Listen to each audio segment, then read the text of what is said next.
the band I'm gonna be reviewing today is Judas Priest, and the album I'm gonna be reviewing is Painkiller, and why no, folks. Okay, talking about Judas Priest, they're obviously an English heavy metal band, and they're formed in the very nice year. And they were formed in the very nice year of 1969, and why no, folks. This real. Okay, Judas Priest is definitely not the first metal band and stuff like, but I'm gonna say they're one of the first, cause like, why no, folks? Because there was obviously Black Sabbath that's known for being the first, and why no, folks?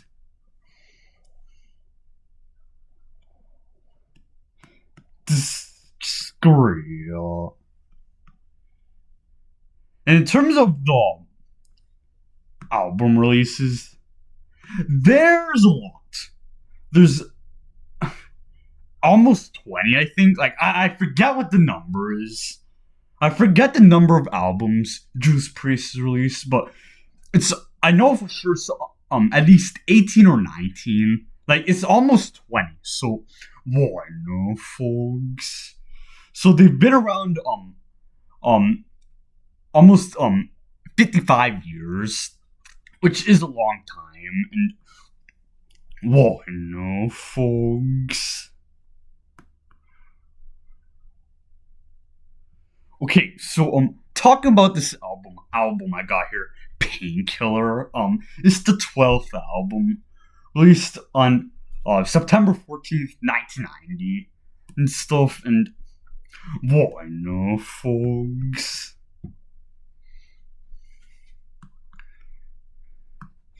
And if we're going over the band, if we're going over the band members on this album, we got the main man, Rob Halford on vocals, and we got the guitar pair of Glenn Tipton and KK Downing and stuff, and the drummer on this album is Scott Travis, and what I'm looking at is here. I hate Wikipedia, but I'm gonna use it.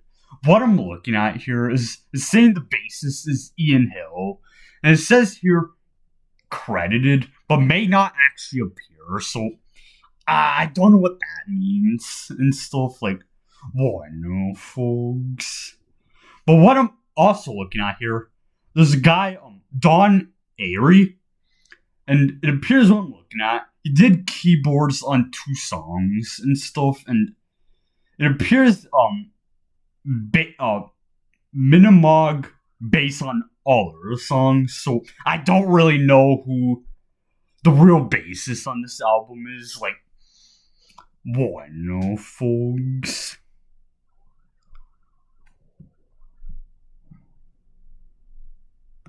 Okay, so if we're going over the track list on this album, there's 10 tracks and stuff, and a little and the runtime is almost 46 minutes long, and why no, folks? This real. Okay, now it's time for my thoughts on the album and what I thought of it. Okay, I want to first talk about the sound on this album and what I noticed. First major thing I noticed is that, like, this is the playing. It's just like now this is not like a straight Speedfest album. Like, in terms of, like, there are no like crazy fast tempos, like 250 BPM or whatever. Like, I'm not talking about those tempos. Like, I'm talking about like there are like fast riffs going on, followed by like groove parts, and why no, folks? that's basically what I'm trying to say is, and boy, no, folks, and basically, one major thing I noticed is that, in the verses of basically all the songs or something, they had the main riff. They had like the main riff verse going on, and another one thing I noticed is that during the verses they had like a little variations within the main riff and stuff. So I guess what I'm trying to say is like there's the main riff. There's one guy doing the main riff, and then there's a guy another guy doing like a variation like why no folks. Just, like to provide like that was so the verses aren't repetitive in a way because like if the songs were repetitive or it's like basically like one or two riffs going on with no variation, then I don't know how I don't know if I would like it or not, but why no folks and even under the souls too there will be one guy doing the soloing and when the other guys doing the rhythm parts under the souls there's like variations of the rhythm under the soul so there's that and stuff and boy no folks and also the drummer was on point on this album like boy no folks like even the way the album sounds on this, even the way this album sounds, it's just perfect and stuff. And boy, no, folks. And I thought the drummer did his thing. Like, he had some like good grooves and also like some crazy drum fills. Like in the opening song, there's that legendary drum fill and in the intro and his great drumming throughout the album and stuff with his double bass patterning with his double bass patterns going on and also his fills and just everything was on point and like everybody was on point on this album and like boy no folks and to me I don't usually like to put album I usually don't like to say that all albums are masterpieces, but to me this is a masterpiece of an album. Just like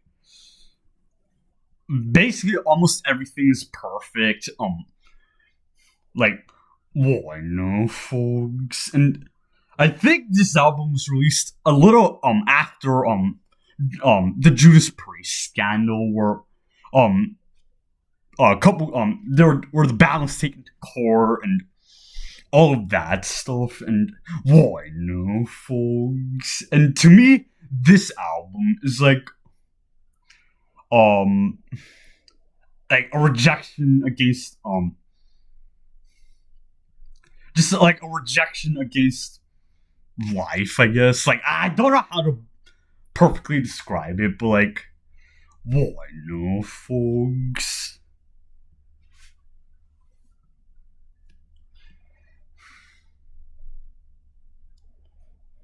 Okay, so going over the track list on this album, I would say some of my favorite tracks would have to be the opening song, Painkiller, which is obviously a legendary song and stuff. Some of my favorites would have to be Painkiller and Leather Rebel. But overall, this is a legendary album from start to finish, and boy no folks. Right now is basically what I'm going to be ending today's video off. Like, I'm not going to go any further with today's video. I'm simply not. And I'll miss you guys in the next video. And peace out, everybody.